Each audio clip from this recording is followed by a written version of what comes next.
ഈ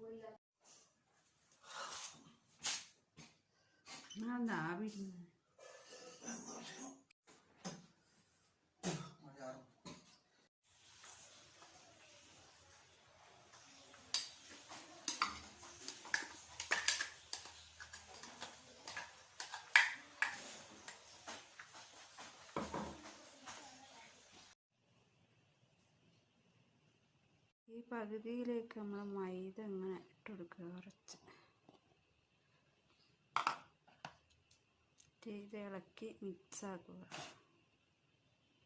മിക്സാക്കിയതിന് ശേഷം വെള്ളം ഒരുക്കി വെച്ചത് ഒഴിച്ചെടുക്കുക. ഇത് കുഴച്ചെടുത്തിട്ടുണ്ട്. നമുക്ക് കുറച്ച് എണ്ണ അടുപ്പിൽ വെച്ച് ചുട്ടെടുക്കാം.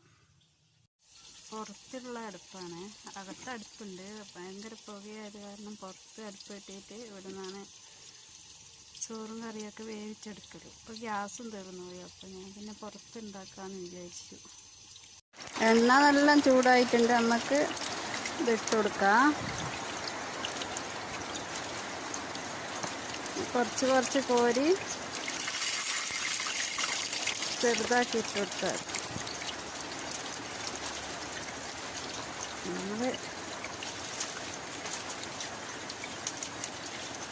ഇവിടെയൊക്കെ ഞങ്ങൾ പറയും കിള്ളിത്തപ്പം എന്നൊക്കെ പറയും. ഇങ്ങനെ ഈ ഗോൾഡൻ കളറാകുമ്പോൾ നമുക്ക് അത് കോരിയെടുക്കാം കേട്ടോ. ഇത് ഗോൾഡൻ കളറാകുമ്പോൾ നമുക്ക് കോരിയെടുക്കാം. ഇത് വെന്തിട്ടുണ്ട്, അത് കോരിയെടുക്കാം.